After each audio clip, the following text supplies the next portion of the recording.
Hi everyone, my name's Lorenza. I share tips about sewing and I talk a lot about the clothes that I make. Now I'm always asked what is the size of my sewing table, and I will tell you it is 90 centimeters deep this way and it's 2 meters or 200 centimeters long. Now I'm also asked what is a good size for a sewing table, and I definitely have a recommendation on this.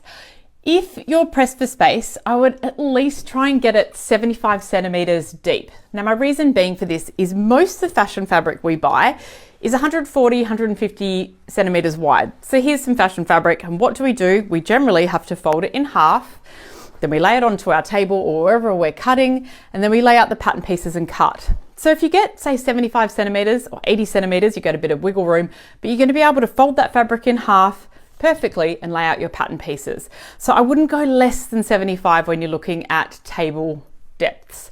Also, like mine's 90, and once I get to that point, it doesn't really need to be wider than that. That's about how far I can reach. Now, as far as the length, I said mine's 2 meters. You don't need 2 meters. 2 meters often isn't even enough for me to cut out a whole pattern. I have to do it in sections. So look, 1.5 meters is great, 2 meters is great, whatever you can make it work with length.